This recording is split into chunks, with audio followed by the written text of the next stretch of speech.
Hello, mga kamaster, maraming salamat po sa lahat ng tumatangkilik ng Number 1 Supreme Warrior. Paki-follow and subscribe mga master para sa mga susunod pang mga kabanata. Number 1 Supreme Warrior. Kabanata 2861. Dahil pastahan tayo, dapat gawin natin ito ng maayos. Para pigilan ka sa pagbabalik sa iyong mga salita, pumirma tayo ng kontrata. Kung manalo ka, bibigyan kita ng 170,000 espiritong kristal. Kung manalo ako, bibigyan mo ako ng parehong halaga. Sumimangot si Mans, mukhang gusto mo talagang pumirma ng mga kontrata. Pagbalik sa palengke, ninakawan niya ang kasunduan ni Jackie bago pumirma ng kontrata si Jackie sa lalaking nakaitim na damit. Hindi niya inaasahan na gugustuhin ni Jackie na pumirma ng kontrata dahil lang sa gusto niyang tumaya kay Jackie.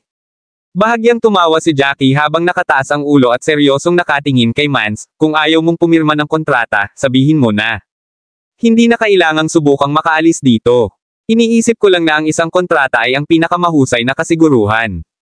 Pagkasabi noon ay hindi na nag-aksaya si Mans ng oras na kausapin si Jackie. Ang pagpirma ng isang kontrata ay talagang mas mahusay para kay Jackie. Akala ng tanga na iyon ay kaya niyang talunin ang isang napiling alagad ng isang ikawalong baitang angkan.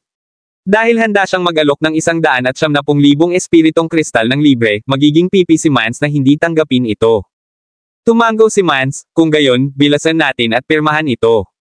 Upang maiwasan ang anumang mga sorpresa, isinulat ni Jackie ang mga nilalaman ng kontrata sa pinakamabilis na bilis na ginamit niya sa kanyang buhay.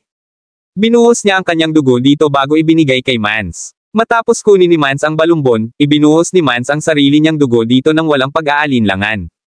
Ang mga salita sa kontrata ay biglang nabaluktot na lumulutang sa labas ng scroll sa kalagitnaan ng hangin. Ang kapangyarihan ng langit at lupa ay bumaba dito, na sumanib sa mga salitang iyon. Pagkaraan ng ilang sandali, ang mga salita ay sumanib pabalik sa balumbon, na kumakatawan sa katotohanan na ang kontrata ay selyado.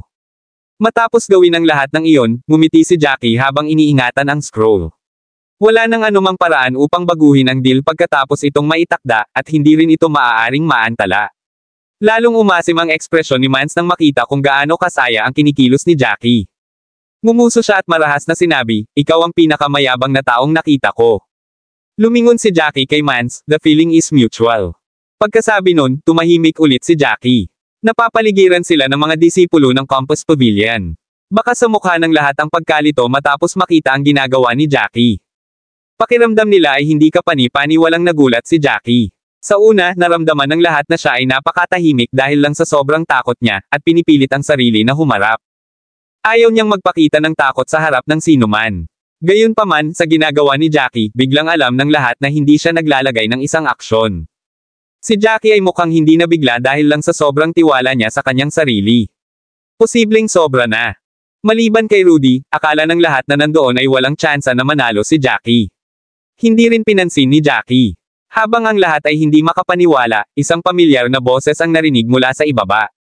Bumaba si Jackie, at nakita niya ang lalaking nakaitim na naglalakad papunta sa kanila. "Kayo pala. Hindi katakataka na napakalaban ninyo sa isa't isa. Nagkaroon ng sama ng loob sa pagitan nyo." Ang lalaking nakasuot ng itim ang taong gustong makaharap ni Jackie noon pa man.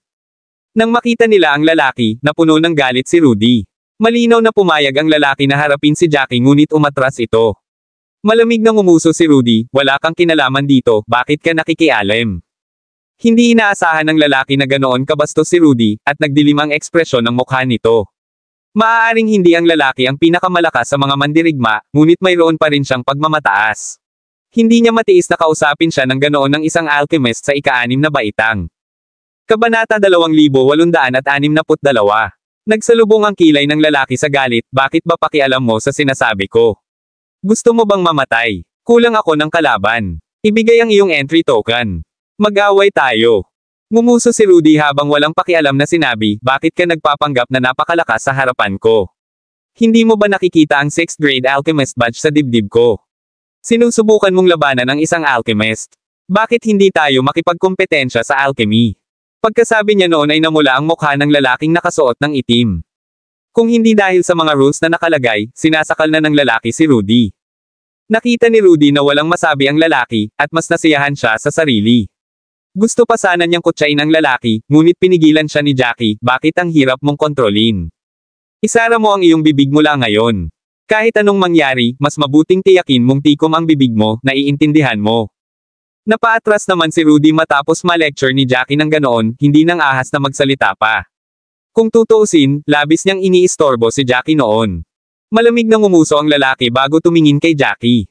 Halos narinig na niya ang sinabi kanina, at tumingin siya kay Jackie at sinabing, sa tingin mo ba ay mas malakas ka kaysa sa napiling disipulo ng isang ikawalong baitang angkan?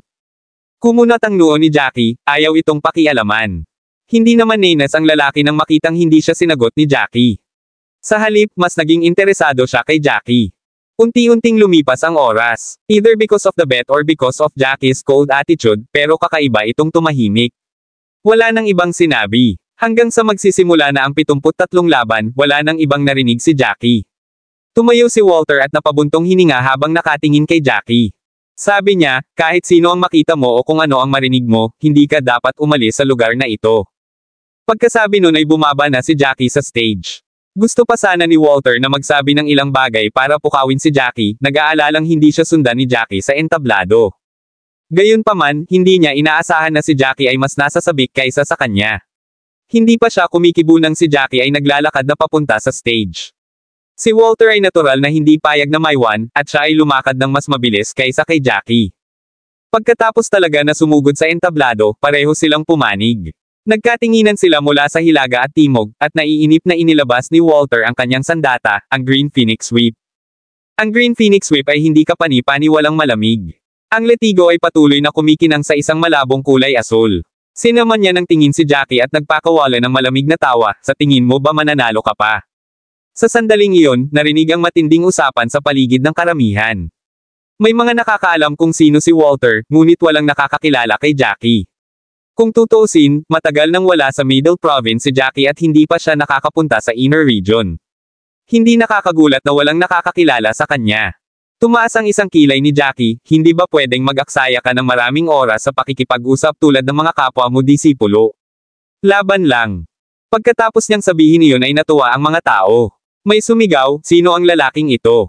Napaka-daring niya. Hindi niya yata kilala si Walter. Maghahirap ang lalaki ngayon. Siguradong pahihirapan siya ni Walter para sa mga iyon. Mga salita. Anong alam mo? Ngayon lang sila nanggaling sa iisang lugar. Halatang kilala nila ang isa't isa.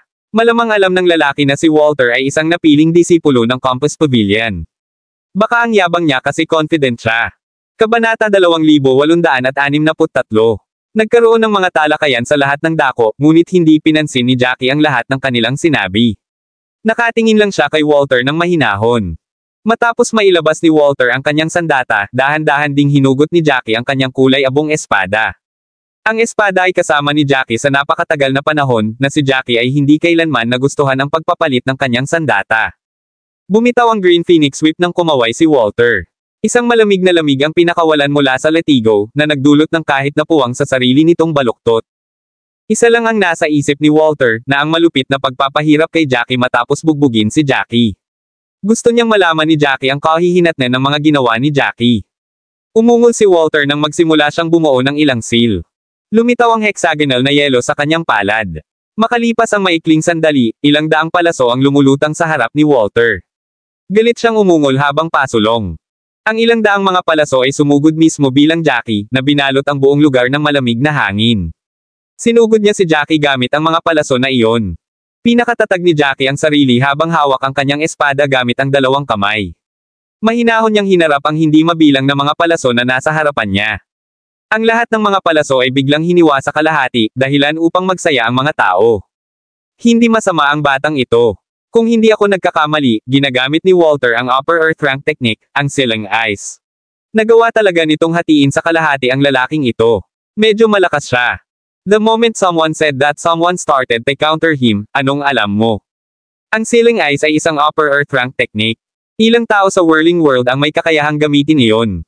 Medyo mahina lang ang ataking iyon. Hindi naman seryoso si Walter.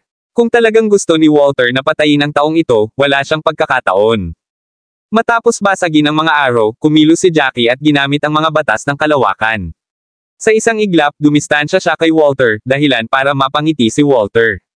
Siya ay nanunuya, akala ko kung gaano ka kalakas, ngunit hindi ka espesyal. Sinusubukan lang niya si Jackie kanina, at hindi niya ginamit ang buong lakas. Kahit na nalampasan ni Jackie ang kanyang pag-atake, nabasag lamang ni Jackie ang isang bahagi nito. Napangiti si Jackie na tuluyang binaliwala ang pangungutya ni Walter. Pinisil ni Walter ang letigo sa kanyang kamay, sa pagkakataong ito, gusto kong tiyakin na sana ay patay ka na. Pagkasabi nun ay binaril ni Walter si Jackie. Ang letigo sa kanyang kamay ay sumayaw ng ligaw, na nagpapakita pagkatapos ng mga imahe sa hangin. Ang mga pagkatapos ng mga larawan ay naging isang hindi kapani-pani walang kapangyarihan ng pagbubuklod. Sinigawan ni Walter si Jackie, itatatakan kita sa isang ice sculpture. Matapos isigaw iyon, muling binasag ni Walter ang letigo, at tumigas ang lahat ng after images. Sa hindi kapani-pani walang bilis, bigla nilang pinalibutan si Jackie na parang sapot. Nang walang anumang espesyal na kasanayan, imposibleng makatakas. Dalawa lang ang paraan ni Jackie para makaalis. Alinman ay sinira niya ang selyo ng may ganap na kasanayan, o gumamit siya ng isang hindi kapani-pani walang pamamaraan upang makalabas. Kabanata 2864. Ang pangalawang pagpipilian ay nangangailangan ng isang hindi kapani-pani walang kasanayan sa kadaliyang kumilos na wala sa mga normal na mandirigma. Ang pangalawa ay nangangailangan ng napakalawak na kasanayan. Hindi maiwasan ng lahat na mag-alala para kay Jackie. Walang paraan na makatakas si Jackie sa pagkakabuklod. Pakiramdam ng lahat ay tiyak na matatalo si Jackie. Matapos mabuklod, si Walter ay mukhang hindi niya papakawalan ng madali si Jackie. Hinawakan ni Jackie ang kanyang espada sa isang kamay at gumawa ng mga selyo gamit ang kanyang isa. 100 kaluluwang espada ang nagsanib sa isa, at ang napakalaking espada ay sumanib sa kanyang kulay abong espada. Ito ang unang pagkakataon na pinakawalan ni Jackie ang buong kapangyarihan ng Destroying the Void. Kahit na ito ay isang upper earth rank technique, ito ay hindi masyado sa paningin ni Jackie. Iyon ay dahil naabot na ni Jackie ang ikatlong antas ng karunungan, at ang kapangyarihan ay hindi dapat maliitin. Galit na sigaw ni Jackie habang naglalaslas. Isang napakalaking slash ang bumaril mula sa kulay abong espada. Nasa harapan na ni Jackie ang mga sapot ng yelo na nakapaligid sa kanya. Ang lahat ay nakarinig lamang ng isang kaluskos, at ang tila solidong yelo ay talagang nabasag ng slash ni Jackie. Higit pa rito, ang slash ay hindi nawala ng anumang kapangyarihan matapos masira ang yelo. Patuloy itong sumugod, ganap na winasak ang mga inaasahan ng lahat. Kahit si Walter na sumusunod sa yelo ay hindi makapag-react sa oras. Kabisado na ni Jackie ang Destroying the Void. Kahit na ang upper earth rank technique tulad ng Sealing Ice ay kasing babasagin ng papel sa harap ng Destroying the Void.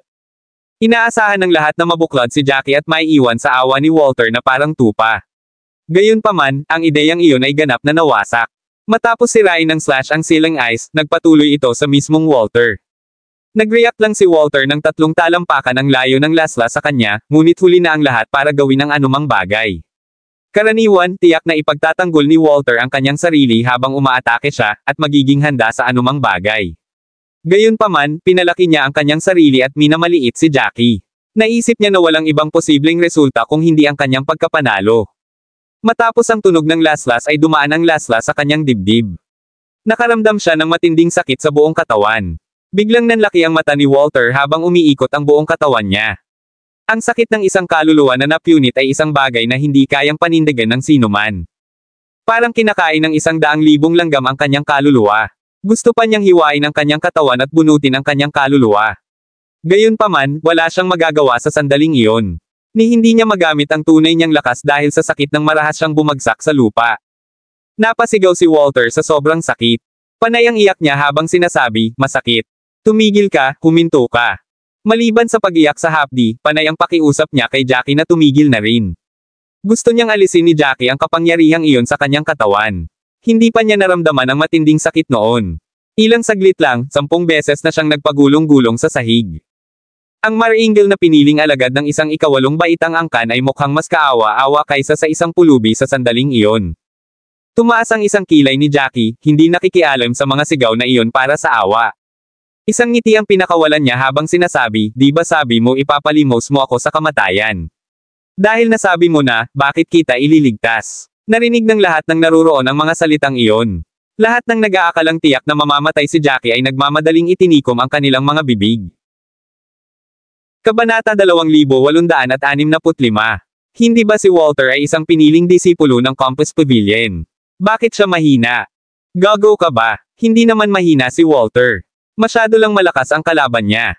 Hindi mo ba narinig na ang Sealing Ice ay isang upper earth rank technique? Napakaraming tao dito, at ilan sa kanila ang matututo ng ganoong pamamaraan. Ang lalaking ito ay talagang sinira ito. Ibig sabihin mas malakas ang teknik niya kaysa kay Walters. Gumagamit kaya siya ng ultimate god rank technique. Agad na binaril iyon ng lahat ng naroon. Baliw ka ba? Paano mo nasabi iyan? Hindi mo ba alam kung ano ang ibig sabihin ng ultimate god rank technique? Maliban kung ikaw ay nasa divine solidifying realm o kung ikaw ay isang napakatalino na late stage spring solidifying realm, hindi mo maaaring gamitin ang ganoong pamamaraan. Narito ang lahat sa ilalim ng mga paghihigpit ng Whirling World. Walang sino man dito ang mas matanda sa 60 taon. Sa palagay mo ba ay maaaring gumamit ng ultimate god rank technique ang isang taong wala pang 60? Tama na yan. Malamang na may upper earth rank technique din ang taong ito. Kaya niyang talunin si Walter marahil dahil kabisado na niya ito. Kung totoo talaga, dapat napakatalino ng taong ito. Hindi katakatakang natalo sa kanya ang isang napiling disipulo ng isang ikawalong baitang angkan. Nobelang drama. Ito ay hindi isang nausayang na paglalakbay sa Whirling World. Nakita ko ang napakaraming mga Panginoon. Ang mga manunood na walang kinalaman kay Walter ay hindi kapani-pani walang interesado sa mga talakayan. Nag-iba ang tono ng mga nang-iinsulto kay Jackie kanina at nagsimulang purihin si Jackie. Sinabi nilang lahat na si Jackie ay isang generational master. Maging ang napiling alagad ng isang ikawalong baitang angkan ay tila normal sa harap niya. Gayunpaman, ang mga disipulo ng Compass Pavilion ay hindi maaaring manatiling kalmado. Sila ay nakaupo sa madla na hindi kapani-pani walang may kumpiyansa. Nang makalusot si Jackie sa yelo, napanganga sila sa hindi makapaniwala. Nasa sobrang sakit si Walter, na halatang nakakamatay si Jackie. Lahat sila ay nagmamadaling umalis sa kinatatayuan. Si Walter ay isang mas mahalagang tao kaysa kay Vincent. Kung talagang may nangyari kay Walter, ang mga disipulo doon ay kailangang managot din. Hindi pa nakaka-recover si Vale, at siya ang pinakanagulat sa kanilang lahat. Sa mga taong iyon, siya ang pinakaunang nakakilala kay Jackie. Sa tuwing susulpot si Jackie, magugulat siya. Ang iilan sa kanila ay sumugod sa entablado ngunit napatigil sila ng harang. Nadama pa rin ng mga batas na may kakayahan pa ring lumaban si Walter. Kaya, ang mga kalasag ay nakataas pa rin, ngunit si Walter ay nasa sobrang sakit na hindi na siya makapag-isip ng maayos. Ang kahusayan ni Jackie sa Destroying the Void ay nasa ibang antas na. Kahit na nabuo na ang Destroying the Void sa isang slash at dumaan sa katawan ni Walter, nakontrol pa rin ito ni Jackie. Hindi niya hinayaang sirain ng Destroying the Void ang katawan ni Walter ng mabilis.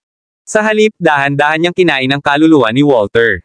Gusto niyang makalaban pa rin si Walter habang ramdam ni Walter ang matinding sakit.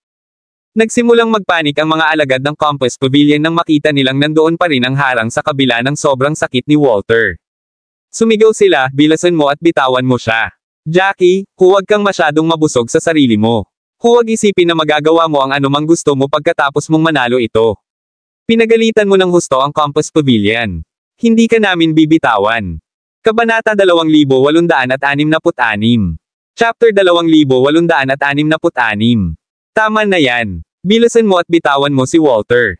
Kapag may nangyari sa kanya, magdurusa ka ng husto. Si Walter ay hindi si Vincent, at maaaring may puwang pa para sa negosasyon pagkatapos mong patayin si Vincent, ngunit kung papatayin mo si Walter, kahit ang Diyos ay hindi ka matutulungan.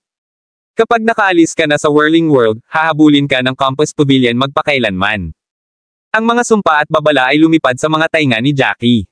Siyempre, ganoon din ang inaasahan niya. Ang katotohanan na siya ay naglakas loob na gumawa ng kanyang hakbang ay nangangahulugan na hindi siya nababahala. Para sa mga gumagala na mandirigma, ang Compass Pavilion ay isang banta, ngunit para kay Jackie, hindi sila ganoon kahalaga. Ano kayang gagawin nila sa kanya? Hanggat siya ay sapat na malakas at nagawang sumali sa isang mas malakas na angkan, ang Compass Pavilion ay walang magagawa. Ang bagay na ito ay kasalanan ng Compass Pavilion sa simula, gayon paman, at si Jackie ay hindi kailanman sumalungat sa mga patakaran. Kung hindi nila siya pinagtagpi-tagpi, hinding-hindi sila aabala ni Jackie. Isang malamig na ngiti ang pinakawalan ni Jackie nang lumingon siya sa mga disipulo mula sa Compass Pavilion. Sinadya niyang itinaas ang kanyang boses habang ipinahayag, makinig ka, Compass Pavilion.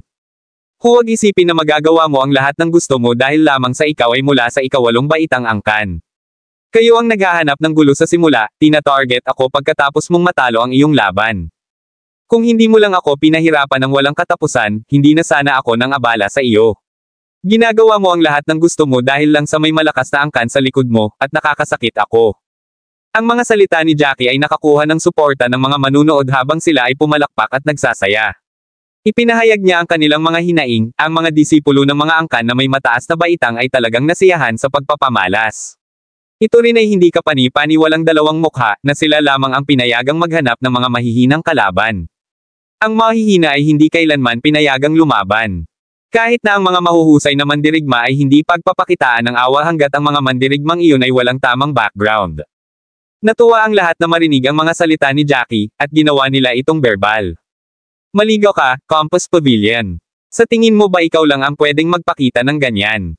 Bawal bang gumanti ang iba? Narinig na nating lahat kung paano sinabi ni Walter na gusto niyang magmakaawa si Jackie na mamatay bago magsimula ang labanan. Bawal bang gawin ni Jackie sa kanya? Iyon ba ay ginagarantiyahan ng Campus Pavilion na manghuli sa kanya? Tama na yan. Kayo lang ang pinapayagang gumawa ng kahit ano. Sa napakaraming taon, ganito ang pakikitungo mo sa mahihina. Huwag mong isipin na magagawa mo ang lahat ng gusto mo dahil lang sa walang lumaban. Pumunta ka sa impyerno, Campus Pavilion. Ang mga sumpa ay nasa lahat ng dako, at mayroon ding mga nagsimulang magtapon ng maruruming bagay sa kanilang paraan. Naningkit dito ang mga alagad ng Campus Pavilion. Hindi sila makapaniwala na ang mga salita ni Jackie ay nagpagalit sa iba ng ganito. Hindi napigilan ng isa sa kanila na sumigaw sa galit, kayong mga basurang gumagala na mandirigma ay marunong lang sumigaw sa mga panahong tulad nito. Kapag nakalabas ka na sa whirling world, wala ka na sa harapan namin. Ang mga salitang iyon ay nagdulot ng mas malaking reaksyon mula sa karamihan. Marami sa kanila ang lubusang nagalit, ngunit mabuti na lang at may pumipigil sa kanila. Alam nila na sila ay parurusahan ng mga batas ng umiikot na mundo kung sila ay lumaban, kaya pinigilan nila ang kanilang mga sarili. Walang tigil nilang sinumpa ang mga alagad ng Campus Pavilion. Kaya lang, ang pangalawang arena ay naging clamor na parang night market. Ang patuloy na pagtatalo ay hindi tumigil. Napakakaunti. Mga disipulo mula sa Campus Pavilion, at hindi sila kapantay ng lahat ng mga manunood. Kabanata 2867. Ang mga manunood ay pinaghalong lahat ng uri ng mga mandirigma. Ang ilan sa kanila ay mahilig lang makipagtalo ng normal, at sa wakas ay naging kapakipakinabang ito habang isinumpa nila ang mga disipulo ng Campus Pavilion sa kanilang puso. Ang ilan sa kanila ay ginamit ang kanilang tunay na enerhiya sa kanilang mga lalamunan, sadyang pinahusay ang kanilang mga boses. Nag-aalala sila na hindi marinig ng mga katabi nila ang mga kabastusan na inilalabas nila. Ito, gayunpaman, ay nagpasakit sa tenga ni Jackie. Hindi niya inaasahan na ang mga salita na ipinakipagpalitin niya sa mga disipulo ng Campus Pavilion ay pumukaw sa mga tao ng ganoon ka-agresibo. Walang magawang bumantong hininga si Jackie, pakiramdam niya ay hindi magbubunga ang pagpapatuloy. Hindi sila magtatapos sa pakikipag-away at maaari lamang makipaglaban sa kanilang mga salita. Sa huli, hindi na kinaya ni Jackie. Pumunta siya sa sulok ng entablado at tahimik na nakatayo doon, wala pa ring planong patayin si Walter. Gusto niyang magmakaawa si Walter para sa kamatayan. Iyon ang pangako ni Walter sa kanya noon, kaya gusto niyang matikman ni Walter ang kanyang gamot. Unti-unting lumipas ang oras, ngunit hindi tumigil ang tunog ng mga pagtatalo. Unti-unting humina ang pagkibot ni Walter, at tuluyang nahulog ang harang. Nagmamadaling lumapit ang mga alagad ng Campus Pavilion at tinulungang makatayo si Walter. Nakasimangot si Vale habang sinusuri ang pulso ni Walter. Kahit na may nararamdaman pa siya, napakahina nito. Nagmamadaling kinuha ni Mance ang maraming pildores mula sa kanyang spatial ring at itinapat ang mga ito sa bibig ni Walter, ngunit wala sa mga pildores na iyon ang makapagpapagaling sa kasalukuyang mga pinsala ni Walter. Kung tutuusin, ginamit na ni Jackie ang Destroying the Void para sirain ang kaluluwa ni Walter. Ang ilang mga table tasks na sinadya upang gamutin lamang ang mga panloob na pinsala ay walang magagawa para sa isang nasirang kaluluwa. Pinakain ni Man si Walter ng napakaraming pildores, ngunit si Walter ay hindi nagpakita ng mga palatandaan ng pagbuti na naging sanhi ng pagkataranta ni Mance. Gumapang ang takot sa kanyang puso. Kung totoong namatay si Walter, lahat sila ay madadami. Ibinoling ni Mance ang kanyang tingin kay Jackie at tinapunan siya ng nakamamatay na tingin. Parang gusto niyang punitin si Jackie, pero sanay na si Jackie sa ekspresyon na iyon. Hindi ka ba natatakot sa kamatayan, Jackie? Sigaw ni Mance. Ang Campus Pavilion ay hindi basta-basta kukuha ng mga bagay na nakahiga. Maghihiganti kami sa iyong mga aksyon. Babayaran kita. Tumawa si Jackie at walang pakialam na sumagot, naglakad patungo kay Mance. Ang kalagayan ni Walter ngayon ay ang paghihiganti ko sa iyo. Kung pipilitin mo, gayunpaman, tatanggapin ko ito. Siyempre, depende iyon kung may kakayahan kang gawin ito. Hindi ko kailanman pinuproblema ang mga hindi nanggugulo sa akin, at ibabalik ko ang anumang pagkakasala laban sa akin ng ilang ulit. Kung tatanggi kang sumuko, gagawin kong bayaran kayong lahat. Nanginginig sa takot si Mans nang makalapit si Jackie. Kahit mahilig sumigaw at magmura si Mans, takot na takot pa rin siya kay Jackie. Hindi siya gaanong natakot kay Jackie matapos mawala si Vincent, ngunit maging si Walter ay natalo ng husto. Napilitan si Mans na tumingin kay Jackie sa ibang liwanag. Nakakatakot si Jackie. Ang kanyang mga talento ay halos demonyo. Wala kang magagawa dito, nauutol na sabi ni Mans. Kung umatake ka, mapaparusahan ka ng mga batas. Tatamaan ka ng kidlat, alam mo ba? Kabanata 2868. Isang malamig na tawa ang pinakawalan ni Jackie. Wala akong balak gawin sa'yo. Nandito lang ako para paalalahanan ka, may nakalimutan ka bang importante? Saglit na ikinagulat ni Jackie si Mans. Nakakunot ang noo niyang naalala ang ibig sabihin ni Jackie. Nakipagpustahan siya kay Jackie, at ang kapitan ay pumasok sa kanyang pagkatao habang nagngangalit ang kanyang mga ngipin. Nauna nang tumaya si Mans kay Jackie dahil sigurado siyang hindi talaga mananalo si Jackie. Sigurado siyang matatalo si Jackie at madali siyang makakakuha ng 190,000 spirit crystal mula kay Jackie. Hindi niya inaasahan na nakahukay na talaga siya ng sarili niyang butas. Nanalo si Jackie sa taya nila. Inabot ni Jackie ang kamay niya. Bilisan mo magbayad, wala akong buong araw. May mga kailangan akong gawin. Gusto ko lang tumaya ng 70,000 spirit crystal pero pinilit mong magdagdag ng 100,000 sa taya. Ikaw mismo ang nagtakda ng taya sa 170 spirit crystals, kaya ibigay mo ito dito. Halos lumuwa si Mans ng dugo nang marinig ang sinabi ni Jackie. Sa kabila ng kanyang pag-aatubili, gayunpaman, ito ang nangyari. Sinabi lang ni Jackie na 70,000 spirit crystal ang dapat sa taya, ngunit sigurado si Mans na matatalo si Jackie at nagdagdag ng 100,000 dito. Binaril niya ang sarili sa paa. Gustong sampilan ni Mans ang sarili sa sandaling iyon. Maaaring isang kabuuan pa rin ang 70,000 spirit crystals, ngunit hindi ito masyadong masama, 170,000 gayunpaman, ay ibang kwento. Naku, pumirma na sila ni Jackie ng kontrata, at hindi siya maaaring umatras kahit na gusto niya. Kung hindi siya magbabayad, magkakabisa kaagad ang kontrata, at hindi niya kakayanin ang mga kahihinatnan. Ang sumunod ay isang kakaibang proseso. Matapos ilabas si Walter sa entablado ng mga disipulo ng Campus Pavilion, nakuha ni Jackie ang ikatlong token, at ito ay bahagyang mas espesyal. Ang entry token ay naging exit token. Nangangahulugan iyon na makakalabas siya sa lungsod pagkatapos niyang makarating sa ikatlong antas. Napabuntong hininga si Jackie habang inilalagay ang token sa mustard seed bago niya dinala si Rudy sa ikatlong antas. Kung ikukumpara sa kung gaano kaingay ang una at ikalawang antas, ang ikatlong antas ay mas bakante. Maliban sa labasan at pasukan sa ika-4 na antas, wala nang iba pa sa ikatlong antas. Ang ilang mga tao ay nagpapahinga sa buong gilid, bagaman, tila nag-iisip kung dapat silang magtungo sa ika-4 na antas. Inilabas ni Jackie ang entry token habang pinaglalaroan niya ito sa kamay. Kung ito ay sino man, maaaring nag-aalala sila tungkol sa kung gaano kahirap ang ika-4 na antas, at maaaring maguluhan sila kung dapat silang umakyat o hindi. Gayunpaman, hindi niya iyon iniisip. Kung hindi siya pumunta sa ika-4 na antas, malamang na walang makakarating doon. Hindi na kailangan pang magtanong ni Rudy para malaman kung ano ang iniisip ni Jackie. Seryoso niyang tinignan si Jackie at siguradong susundan siya kahit saan siya magpunta. Tumingin si Rudy sa iba pang mga mandirigma na nasa ikatlong antas at bumuulong na natatawa, ang mga taong ito ay dapat magkasalungat kung sila ay pupunta sa ika-4 na antas. Pagkatapos ng lahat, ang pangalawang antas ay malamang na hindi ganoon kahirap para sa kanila. Ang mga pumasok sa ika-4 na antas ay lahat ay malakas. Walang nakakaalam kung ano ang mangyayari doon at kung mawawalan sila ng buhay. Lumingon si Jackie kay Rudy at pagkatapos mag-isip, sinabi niya, bakit hindi ka rin tumuloy dito? Wala akong nakuhang impormasyon mula sa exit token. Hindi ko alam kung anong klaseng hamon ang naghihintay doon. Masyado kang mahina, at sa tingin ko ay malalagay ka sa panganib kapag sumama ka. Kabanata 2869. Mariing umiling si Rudy sa alok ni Jackie, ayaw sumunod.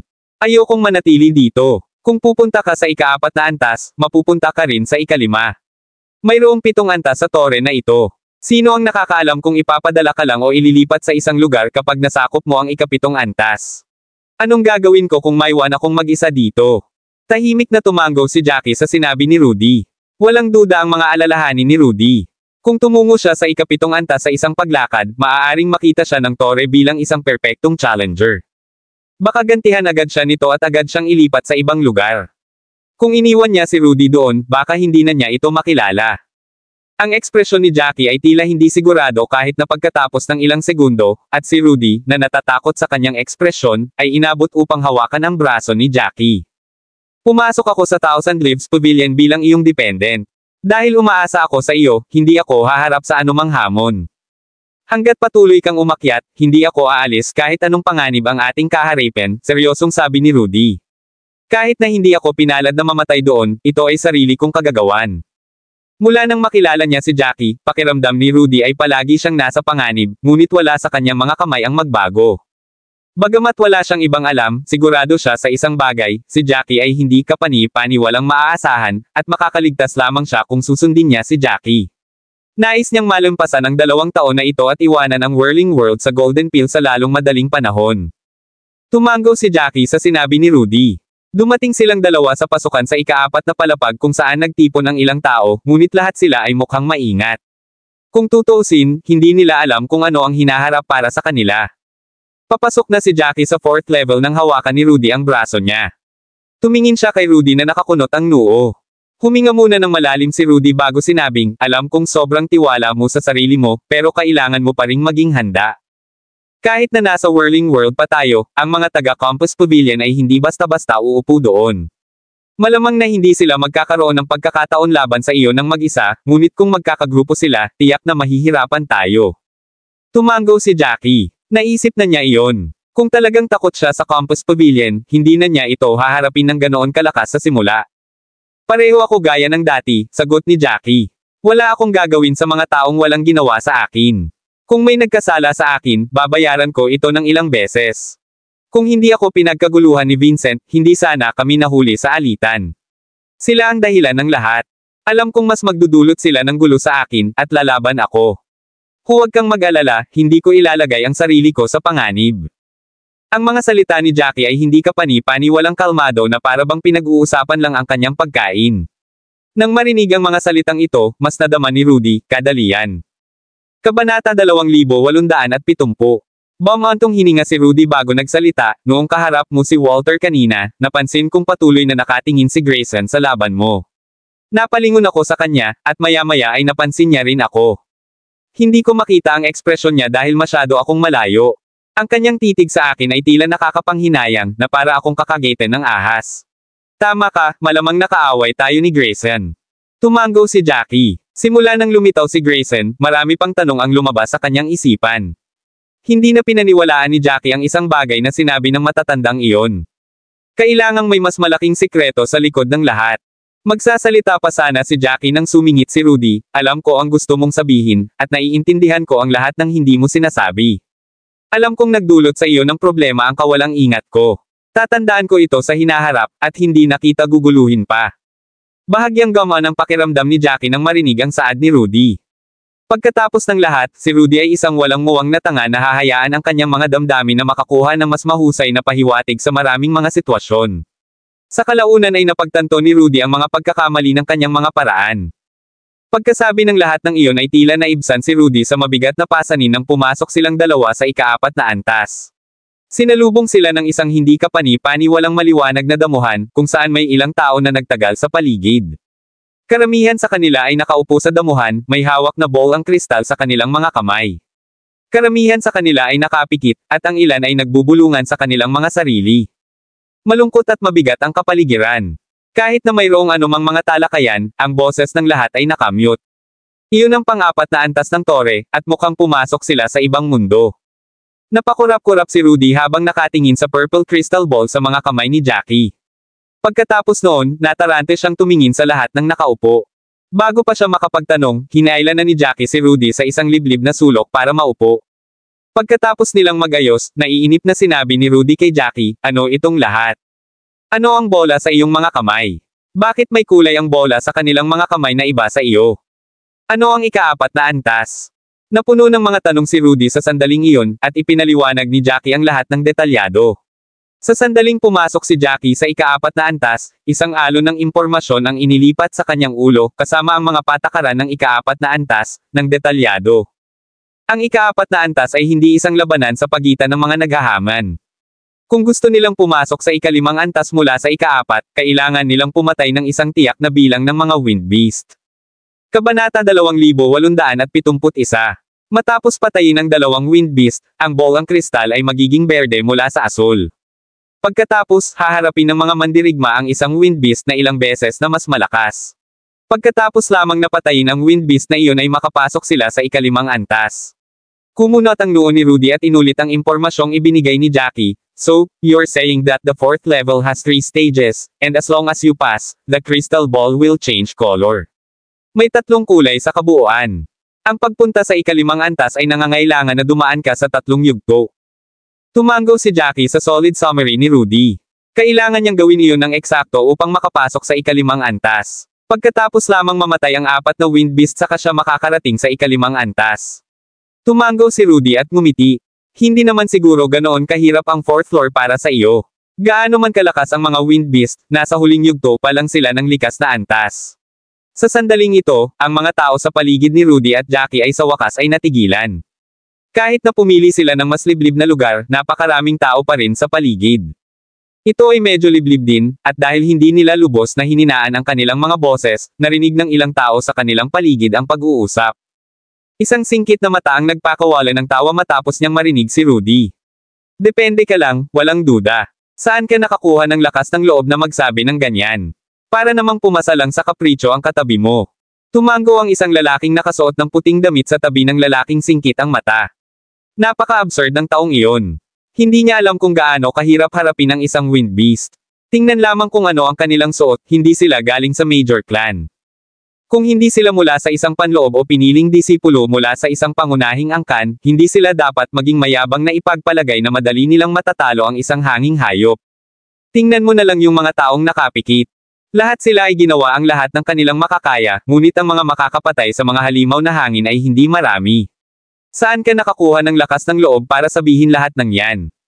Mas maraming sigaw ng galit ang bumungad sa kanilang paligid. Kung tutuusin, parang mayabang nga ang sinabi ni Rudy.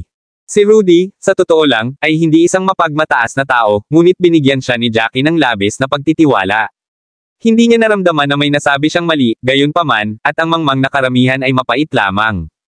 Bahagyang bumantong hininga si Rudy, itinaas ang kanyang kilay, at sinabing, ano ang alam mo? Gayunpaman, tinikom niya ang kanyang bibig bago magsalita. Kung tutuusin, sobrang gulo na ng bunganga niya kay Jackie noon. Nag-iwan ito ng malalim na impresyon sa kanya, kahit na puno siya ng kawalang kasiyahan. Wala siyang lakas ng loob na magsabi ng kahit ano, ngunit ang kanyang mga salita ay nagdulot na ng mga reaksyon mula sa mga tao. Tiningnan nila si Rudy ng masama at inisip nila na isa lang itong tanga na hindi pa nararanasan ang mundo. Ang mga taong hindi sinanay ay palaging nagsasabi ng mga bagay na walang pinag-aralan, pagkatapos ng lahat. Kabanata 2872. Tunay na mayroong lahat ng uri ng tao sa mundo. Ni hindi nila alam ang lugar nila para magsalita ng mga ganyan. Nakikita mo ba ang taong nakasuot ng puting damit doon? Ang taong iyon ay mula sa Deer Pavilion at pinili pang ang disipulo. Inabot siya ng 1 oras bago naging bughaw ang kristal. Sa sobrang yabang mo, aliwin mo ako, sa tingin mo gaano katagal ang katabi mo para gawing asul ang ball ang kristal niya. Tama na yan. Liwanagin mo kami. Pinuri mo ng husto ang lalaking iyon, kaya gaano katagal niya gagawing asul ang purple crystal ball. Lahat ay nginisyon si Rudy at patuloy na hinamon siya na sabihin sa kanila kung gaano katagal ang akala niya ay aabutin ni Jackie para makapasa sa unang yugto. Ang mga taong ito ay hindi mula sa mga kilalang background. Karamihan sa kanila ay mula sa mga angkan ng ika-6 na baitang o mga gumagala na mandirigma, at aabutin sila ng hindi bababa sa 8 oras bago makapasa sa unang yugto. Hindi nila maihahambing sa mga mahuhusay na prodigy sa lahat. Noong una, ayaw makialam ni Rudy sa karamihan at nanatiling tahimik. Gayunpaman, ang mga tao ay parang langaw na nanunuya sa kanya. Tumingin si Rudy kay Jackie na may pagmamakaawa. Nakataas ang kilay ni Jackie habang mahina ang boses, ikaw ang may gawa nito. Ikaw na bahala. Hindi yun ang unang pagkakataon na nasangkot sa gulo ang bibig ni Rudy, at hindi sa lahat ng pagkakataon ay nailigtas ni Jackie si Rudy. Napabuntong hininga si Rudy nang itinaas niya ang kanyang boses para sumagot, dahil tumagal sila ng 1 oras, kalahati lang niyan ang kakailanganin ni Jackie. Sa puntong ito, naiinis si Rudy sa mga taong ito. Sa halip na seryosohin siya, gayunpaman, sila ay sumambulat sa cackles. Tinitigan nila si Jackie at Rudy ng masama na para bang pareho silang clown. Alam mo ba kung gaano katagal ang 1 oras? Ngini siya ng isa sa kanila. Alam mo ba kung gaano katagal ang kalahati niyan? Huwag mong isipin na kaya mong patayin ang Wind Beast dahil lang sa medyo bihasa ka. Ang mga Wind Beast ay maaaring limitado sa huling yugto ng likas na antas tulad ng lahat sa atin, ngunit ang kanilang mga kasanayan ay hindi lamang doon para ipakita. Narinig mo na ba ang pamamaraan ng pagpatay ng Wind Beast? Huminga ng malalim si Rudy habang tapat na umiling. Siyempre hindi pa niya ito narinig, hindi niya alam kung ano ang hitsura ng isang Wind Beast. Lalong naaliw ang lahat nang makita nilang umiling-iling si Rudy at walang ibang gustong i-bash ang kanyang ulo. Ang pamamaraan ng pagpatay ng Wind Beast ay isang Middle Earth rank technique. Ito ay tulad ng mga pamamaraan ng tao at nahahati sa tatlong yugto. Ang unang Wind Beast na makakasalubong ng mga mandirigma ay may kasanayang katumbas ng pangalawang yugto ng mastery ng isang Earth rank technique, at malapit na itong maperpekto. Tiyak na naiintindihan mo na ngayon. Ang mga diskarte sa ranggo sa gitnang yugto ng daigdig ay halos imposible para sa karamihan ng mga gumagala na mandirigma o mga disipulo ng mababang uri ng mga angkan. Marami sa kanila ang maaaring matuto ng mga ito ngunit hindi makarating sa ikalawang yugto. Ang ilan sa kanila ay nagsisimula pa lamang sa unang yugto. Kaya naman, marami sa kanila ang hindi makatiis sa mga halimaw na hangin. Karamihan sa kanila ay gumugugol ng maraming oras sa pakikitungo sa Wind Beast. Kabanata 2873. Ang pinakamalaking kahinaan ng Wind Beast ay ang kawalan nito ng katalinuhan, walang kakayahang magplano o magplano. Hanggat ang mga mandirigma ay sapat na matalino, magagawa nilang patayin ang mga Wind Beast sa kalaunan. Bumantong hininga ang lalaking singkit ang mata. Tiyak na kilala mo ang Deer Pavilion. Mukhang hindi ka mapakali sa Deer Pavilion nang banggitin ko ito. Alam mo naman na isa sila sa pinakamalakas na angkan sa Middle Province, no?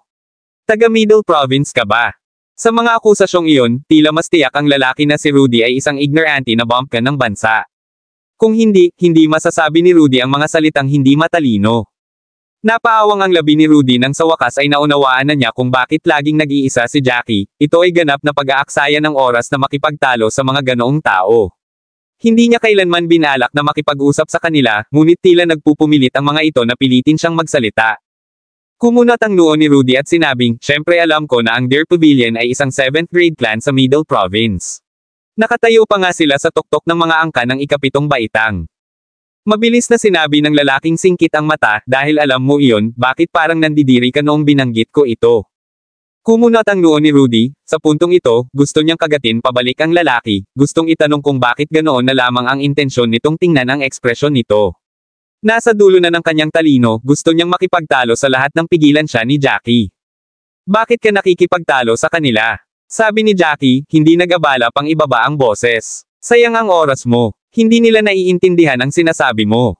Katahimikan ng bumalot sa kanila sa sandaling iyon. Hindi pa nagsasalita si Jackie sa simula pa lang, at akala ng lahat ay ayaw lang ni Jackie sa pagmamayabang, ngunit binasag ni Jackie ang kanilang mga inaasahan. Masyado nang mayabang si Rudy, pero parang mas lalo pa si Jackie. "Ang bastos. Alam mo ba kung ano ang iyong sinasabi, ikaw brat? Nakikita ko ang mga mangmang na katulad mo sa lahat ng oras, ngunit hindi pa ako nakakita ng isang mangmang na kasing yabang mo. Dapat mayroon kang ilang kasanayan, ngunit dahil sanay ka, dapat mong maunawaan na palaging may mga taong mas malakas kaysa sa iyo. Mayroong hindi mabilang na mga masters doon. Hindi mo ba alam kung gaano ka kamangmang?" Bahagyang napangiti ang mga labi ni Jackie habang nakatitig sa lalaking singkit ang mata. Wala pa ring sinasabi kung sino ang ignorante. Wala kang alam, kaya bakit nagmamadali kang husgahan ako? Huwag mong gamitin ang iyong kakayahan para husgahan ang iba. Kung ikaw ay basura, ito ay nagpapatunay lamang na ikaw ang basura. Hindi mo pwedeng ipagpalagay na ang iba ay basura rin. Ang mga salitang iyon ay lubos na ikinagalit ng lalaki, dahilan upang mapatayo siya mula sa kanyang upuan habang nakatitig kay Jackie. Ngumuso si Jackie habang hindi pinansin ang lalaki. Paano kung tumayo ang lalaki? Ipinagbawal ng ika-4 na antas ang mga personal na laban. Kung atakihin ng lalaki si Jackie, tatamaan agad siya ng kidlat. Sigurado, hindi umatake ang lalaki, bagamat pilit niyang pinipigilan ang kanyang galit. Ilang sandali pa bago siya tuluyang umupo.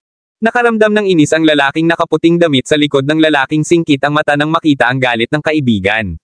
Naiinis na tumingin kay Jackie ang lalaking nakasuot ng puting damit.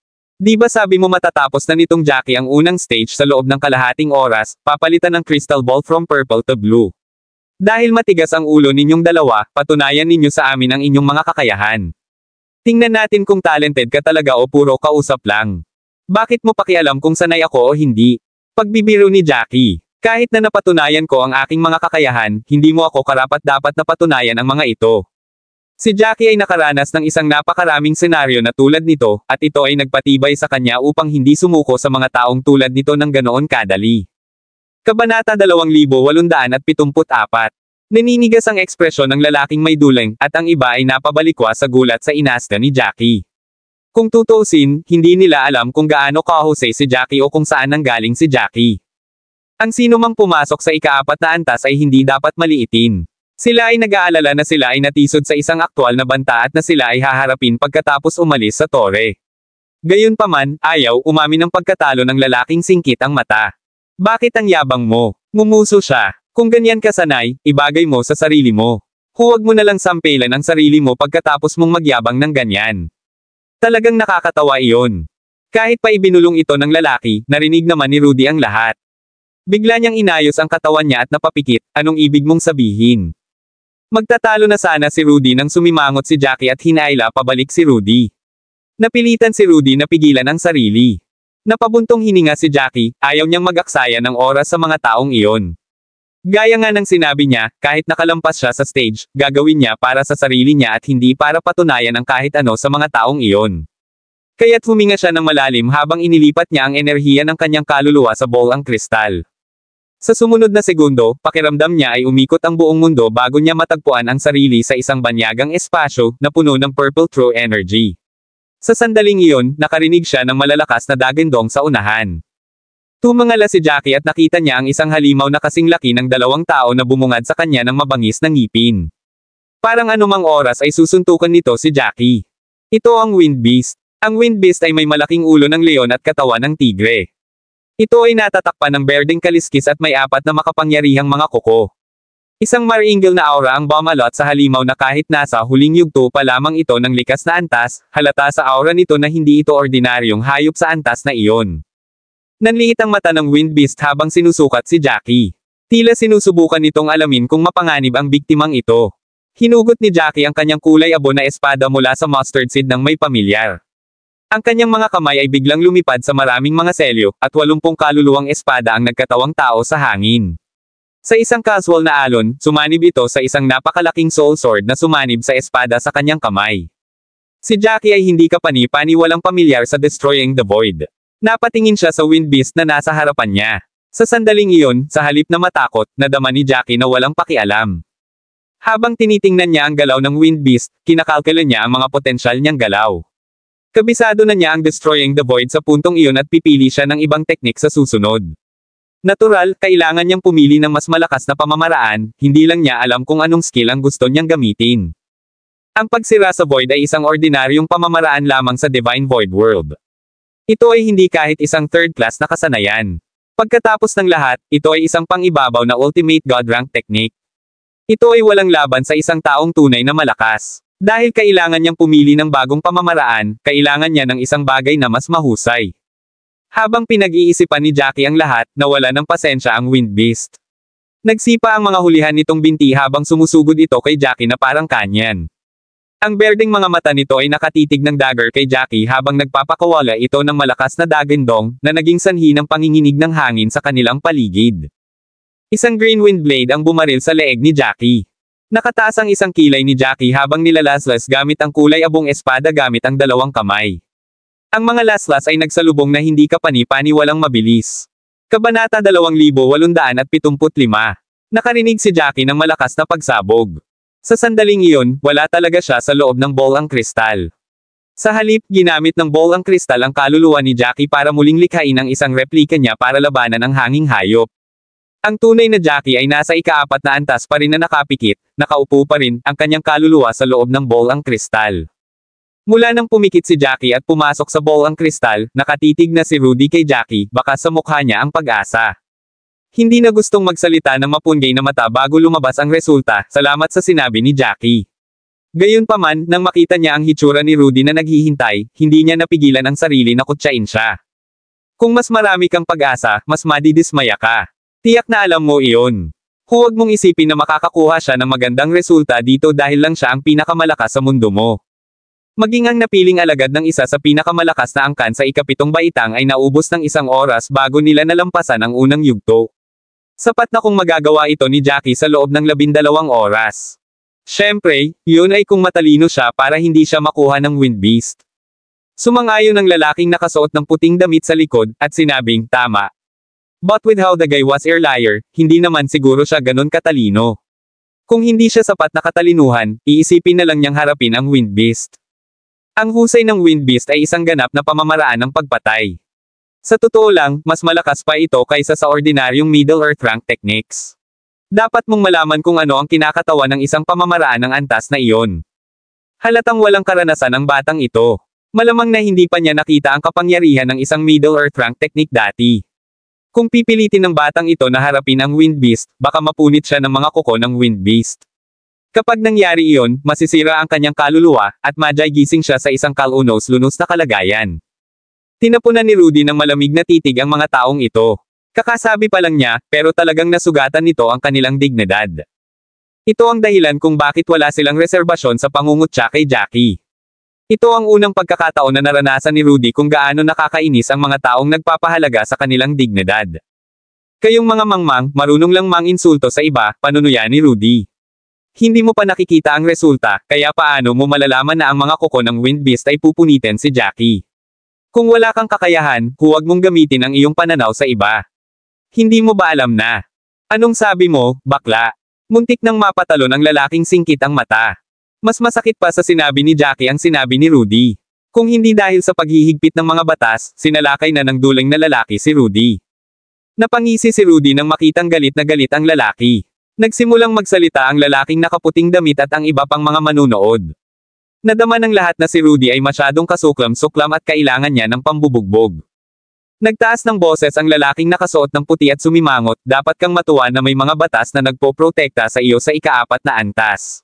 Kung hindi, hindi ka makakaalis sa lugar na ito ng buhay. Mamamatay ka sa isang kakila-kilabot na kamatayan. Napakaraming katulad ng mga talumpati ang narinig ni Rudy kaya hindi niya napapansin ang mga ito. Parang lahat ng kalaban niya ay magsasabi ng ganyan. Narinig din ni Jackie kaysa sa kanya. Kabanata 2876. Ngumisi si Rudy habang binabaliwala ang mga salitang naglalayon sa kanila. Marami kang clown para sa akin.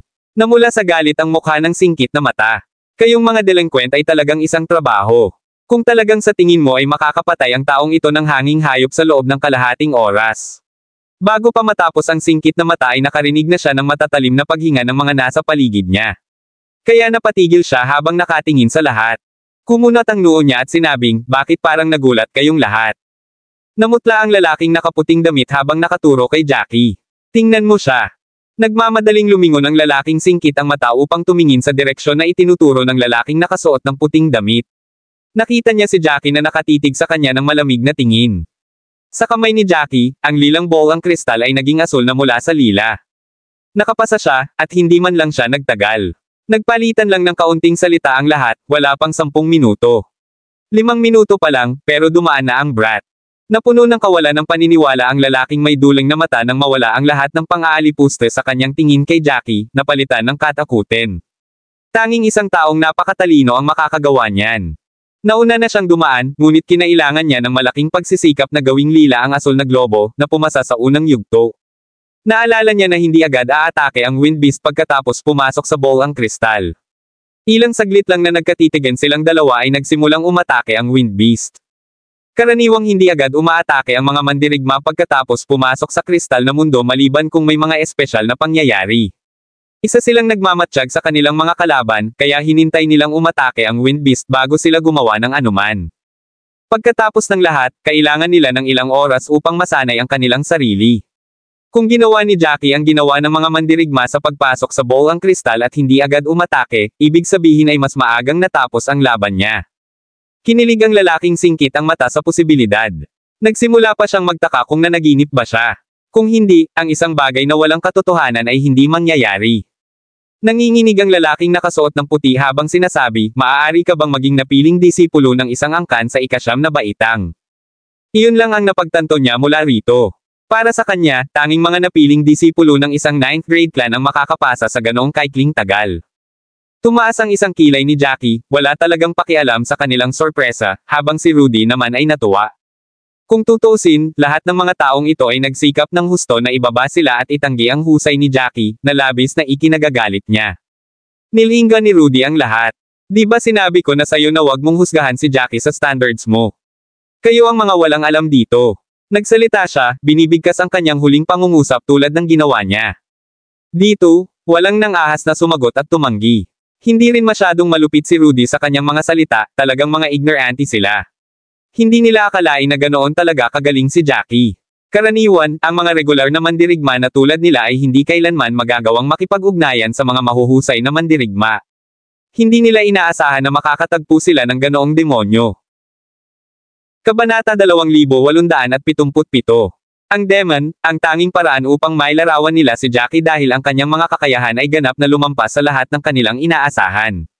Pagkatapos ng lahat sila ay dumaan sa unang yugto. Si Jackie ay hindi nag-abala sa anumang sorpresa nila nang muli niyang ipinikit ang kanyang mga mata habang ang kanyang kaluluwa ay dumaan sa bowl ang kristal. Para kay Jackie, ito ay isang hindi gaanong mahalagang lugar. Ang kanyang huling layunin ay ang ika-6 o ika-7 antas. Sa pamamagitan lamang ng patuloy na pag-angat maaari siyang makakuha ng higit pang mga mapagkukunan. Noong nasa Black Sun City siya, nakuha niya ang Purple Soul Fruit, Purple Soul Crystal, at iba pang mahahalagang kayamanan. Ang isang ika-8 antas na lungsod ay isang antas na mas mataas kaysa sa isang ika-9 na antas ng lungsod kung saan maaaring makakuha ng mas magagandang kayamanan. Sa kabutihang palad, pumili siya ng isang mas liblib na lugar, kaya ang kaguluhan ay hindi nakatawag ng masyadong pansin. Ang mga taong nakakita sa kakayahan ni Jackie ay hindi nang ahas na kumalat sa paligid dahil sa takot. Pagkalipas ng 5 minuto, naging berde ang asul na kristal, na nagpapahiwatig na si Jackie ay nakapasa sa ika-2 yugto at nakarating sa ika-3 yugto. Ang pagpatay sa 2 wind beast na iyon ay isang simoy para sa kanya. Pagkatapos ng lahat, gaano man kahanga-hanga ang mga wind beast na iyon, ang kanilang mga diskarte ay nasa gitnang yugto lamang ng rango ng lupa. Maaaring may isa pang halimaw kumpara sa unang yugto, ngunit ang antas ng hanging hayop ay hindi tumaas. Iba ang ika-3 yugto. Ang wind beast mula sa ika-3 yugto ay may isang upper earth rank technique. Anuman, walang pawis si Jackie para dito, na pinagkadalubhasaan ang destroying the void. Sa sandaling iyon, hindi naramdaman ni Jackie ang anumang presyon, tulad noong unang yugto. Hinawakan niya ng mahigpit ang kanyang espada, naglabas ng isa pang laslas ng ilunsad ng wind beast ang upgraded technique nito kay Jackie. Ang kulay abong slash ay sumalungat sa talim ng hangin. Sa isang tili, nabasag ang talim ng hangin, walang kapangyarihan laban sa laslas. Biglang lumitaw ang slash sa harap ng wind beast. Sa sigaw ng paghihirap, ang hangin. Umatras ang hayop habang gumagalaw ang mga kamay ni Jackie habang pinapaganan niya ang mga batas ng kalawakan. Nawala sa lugar ang sword slash. Nang muli itong lumitaw, nasa noo na ng wind beast. Sa isang squelch, ang wind beast ay sumigaw ng matinding paghihirap habang ito ay bumagsak sa lupa. Pagkatalikod nito ay tuluyan na itong tumigil sa paghinga. Isang ngiti ang pinakawalan ni Jackie nang magsimulang umikot ang mundo sa harap niya. Nang muli niyang imulat ang kanyang mga mata ay nakalabas na siya sa bowl ang kristal. Sa pagkakataong iyon, vermilion na ang bola sa kanyang kamay. Naaninag ang matingkad na ningning sa damit ni Jackie na napakasigla. Tumaas ang isang kilay ni Jackie, sinabing, "It was no challenge." Nabaluktot ang ekspresyon ng lahat ng marinig ang mga unang salita ni Jackie, ni hindi man lang naglakas loob na ikumpara ang sarili sa kanya. Dumaan si Jackie sa bawat yugto sa parehong tagal. Sa bawat pagkakataon, napakadali na ang lahat ay nagtataka kung ang globo sa mga kamay ni Jackie ay iba sa kanila. Ang lahat ng sinabi ni Jackie ay naging mapait sila. Ang mga yugto na hindi nila kayang lampasan, sa kabila ng kanilang pagsisikap, ay hindi naging hamon kay Jackie. Kumpara sa kanya, hindi sila katumbas ng basura. Maasim ang ekspresyon ng lalaking singkit ang mata. Kumaibot ang mga labi niya habang pilit na hinahanap ang mga salitang sasabihin. Gusto niyang mawala sa lugar. Tumaas ang isang kilay ni Jackie habang ang bola sa kanyang kamay ay lumiwanag at mas maliwanag, at ito ay nakakuha ng maraming atensyon. Sa sandaling iyon, napansin ng ilan sa kanila si Jackie. May dumaan pa. Gaano katagal na ang taong ito? Hindi ko alam. Nakaupo siya sa isang liblib na lugar. Hindi ko siya pinansin, pero di bale, pumasa pa rin siya. Ang yugtong ito ay masyadong mahirap, bagaman. Pakiramdam ko ay aalisin ng antas na ito ang kalahati sa atin. Nagseselos ako tuwing may nakikita akong dumadaan. Kabanata 2878. Maraming talakayan sa paligid nila. Naririnig ng mga nasa paligid ni Jackie ang lahat. Nang tanungin ang tanong tungkol sa kung gaano katagal si Jackie sa dimensyon ng bowl ang kristal, lahat sila ay nagpakita ng mahinang emosyon. Sila ay nag-aalangan na magsabi ng anuman at napahiya na hindi sila mapakali. Gusto nilang sabihin sa lahat na demonyo ang nakaupo dito, pero natatakot sila na baka parusahan lang sila ni Jackie. Sigurado sila na si Jackie ay nagmula sa isang malaking angkan, o hindi siya magiging ganoon kalakas. Ang Vermilion Glow ay dahan-daang kumupas sa paglipas ng panahon, at sa sandaling mawala ang glow, ang bola ay naging isang token. Ang token ay nagkaroon ng isang Vermilion Glow dito na may mga salitang, entry token, na nakasulat dito. Masayang tumingin si Rudy kay Jackie. Ang entry token para sa ikalimang antas. Tumanggo si Jackie, walang emosyon sa mukha. Para sa kanya, siya ay nakatakdang pumasok sa ikalimang antas. Tanging ang mga nakapaligid sa kanila ang mararamdaman na si Jackie ay nag-ukol ng matinding pagsisikap para makuha ang token. Hindi nagpahuli si Jackie nang tumayo siya mula sa kinauupuan at sinama ng tingin si Rudy. Nagtungo silang dalawa sa entrance ng 5th level. Ang pasukan ng ikalimang antas ay nakatago, imposibleng makita ito kung hindi alam ng isa kung ano ang kanilang hinahanap. Sa kabutihang palad, ang impormasyon ay nakarehistro sa isip ni Jackie bago sila pumasok, malinaw na nagpapakita ng posisyon ng pasukan. Matapos nilang makapasok sa ikalimang antas, tumingin sa paligid si Rudy at nagtanong, ito ang ikalimang antas. Bakit wala dito? Wala na akong nakikitang iba. Ang ikalimang antas ay ibang-iba sa kanyang inaasahan. Ito ay hindi kasing lakas ng una o ikalawang antas, at walang mga damuhan tulad ng pangatlo. Sa halip, ito ay malungkot. Maging ito man ay ang lupa o langit, ito ay ganap na puti. Napakaputi nito na nakakabagabag. Kahit na mahirap makapasok sa ikalimang antas, marami sa kanila ang nakapasa at nakapasok sa ikalimang antas. Kakaiba, wala silang nakitang ibang tao maliban sa isa't isa pagkatapos nilang pumasok. Medyo natakot si Rudy. Pakiramdam niya ay pumasok siya sa isang ganap na hindi kilalang mundo, at ang misteryo ay napuno siya ng takot. Hindi niya napigilan ang sarili na umatras sa likuran ni Jackie sa kabang-ulong, bakit ang creepy dito? Puro puti ang paligid namin pero kaming dalawa lang ang nandito. Asan na yung ibang nakapasa? Maaari bang solong antas ang ikalimang antas? Kakalad ka rin ba kita pababa kung nandito ka? Saktong pagtatanong niya ay biglang narinig ang isang patag na boses mula sa paligid nila. Ang boses ay malinaw at malamig, tulad ng isang walang kinikilingan na hukom. 97. Kapag ang isang daan ay natipon, ang array ay magsisimula muli. Muling tumahimik ang kapaligiran, na mas ikinatakot ni Rudy. Inangat niya ang ulo niya para tingnan si Jackie. Ano? 77. Bakit kailangan nila ng isang daan para i-restart ang array? Tiningnan ni Jackie ang entry token bago sinabi pagkatapos ng ilang pag-iisip, kung hindi ako nagkakamali, ang array ay mag-a-activate sa tuwing isang daan ang natipon dito. Ang array ay dapat na muling na-activate ng ilang beses na. Ako ang 77 tao sa pasukan. Hindi ganoon kadetalye ang paliwanag ni Jackie, pero naintindihan naman ni Rudy.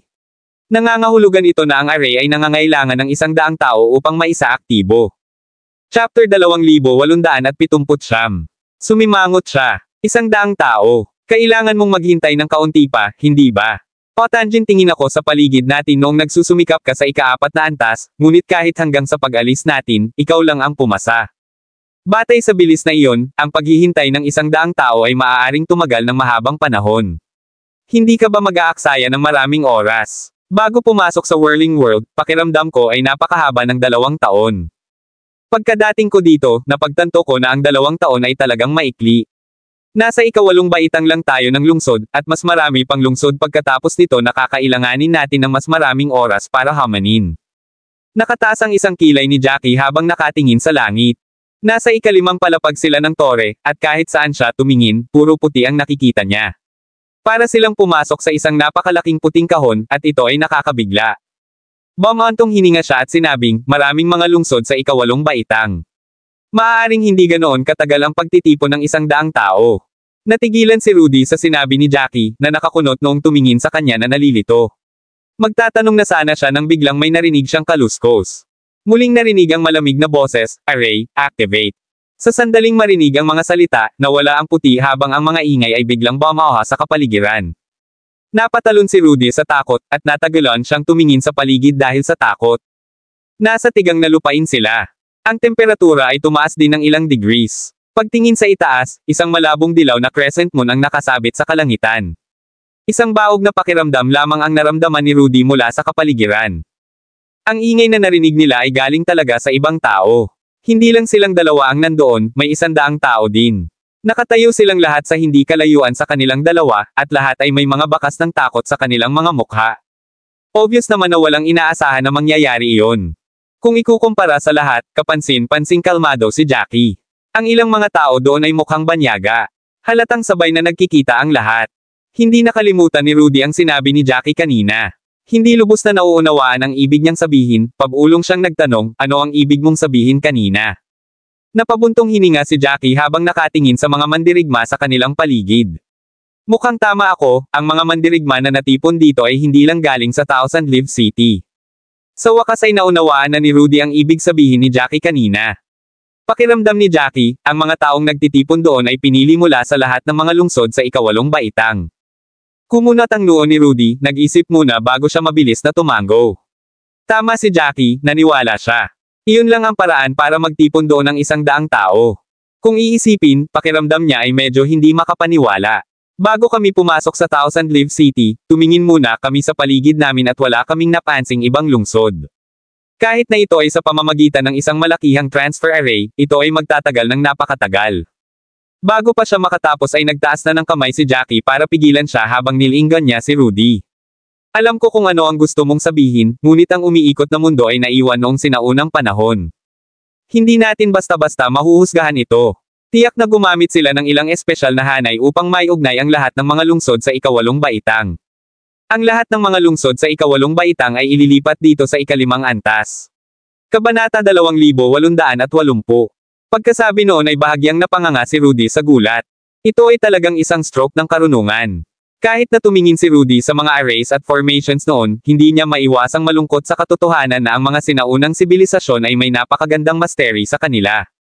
Alam niya na kahit anong hanay sa kasalukuyang mundo ay hinding-hindi magagawa iyon, kaya nalungkot si Rudy, talagang kamangha-mangha ang mga sinaunang sibilisasyon. Ang mga bagay na ginagawa nila ay hindi mga bagay na naiisip ng mga mandirigmang tulad natin. Nang marinig ang kanyang mga salita, bahagyang tumawa si Jackie. Matapos makuha ang mga alaala ng mga sinaunang mandirigma ng Divine Void World, ang mga kamangha-manghang gawang iyon ay wala sa kanya. Sa kanyang mga alaala, may mas malalaking tagumpay. Akala ko ay hindi na ako makakatagpo ng kahit na sinong mga disipulo mula sa Phoenix Valley ng ilang sandali, sabi ng isang lalaking naka-uniforme ng Unbreaking Pavilion. Nakatutok ang tingin niya sa isang lalaking naka-crimson robe. Nang marinig na binanggit ang Phoenix Valley, naging alerto sina Jackie at Rudy habang nakatingin sila sa lalaking naka-crimson na damit. Buti na lang at hindi pa nila nakita ang lalaki noon. Tama, ang lalaking iyon ay nakasuot ng damit ng isang disipulo ng Phoenix Valley. Sa kung paano niya dinala ang kanyang sarili, siya ay isang tao sa tuktok ng panloob ng mga disipulo, kung hindi isang piniling disipulo. Bahagyang tumawa ang lalaki. Alam kong wala kang magandang sasabihin pagkatapos mong makilala ako. Natalo ka sa akin sa huling round, Edgar Lope. Ganyan ka ba ka-bitter para hindi mo matanggap yon? Tila Edgar ang tawag sa alagad ng Unbreaking Pavilion. Pinaikit ni Edgar ang kanyang mga mata na parang galit na tigre nang tumalikod siya at sinigawan ang lalaking nakasuot ng pulang-pula, itigil mo na ang iyong makulit na pananalita, Albert Hunt. Natalo man kita sa isang hibla ng buhok, tama lang. Dahil malas ako, hindi ibig sabihin na mas mahina ako sayo. Kung magkaharap ulit tayong dalawa, siguradong panalo ako dito. Huwag kang matuwa sa iyong mga nakaraang resulta. Ngumuso si Albert habang nakakunot noon na nakatingin kay Edgar. Ganyan ka ba kasakit na talunan? Magsasalita ka na parang mas malakas ka sa akin, pero natalo ka sa akin. Sabi mo na wala ka sa isang hibla lang ng buhok, pero sa tingin ko natalo ka ng milya-milya. Talo ka ng lubusan, ngunit sinusubukan mong maging mayabang dito. Sa tingin mo ba masasabi mo ang lahat ng gusto mo dahil lang sa walang nakakita sa laban natin? Ang mga salitang iyon ay lubos na ikinagalit ni Edgar. Agad siyang sumugod at 1 metro lang ang layo kay Albert. Diretso niyang tinitigan si Albert na parang gusto niyang itulak pababa si Albert sa pressure na mag-isa. Sa tingin mo nagsisinungaling ako. Alam mo sa sarili mo kung sino ang nagsasabi ng kahit anong gusto nila.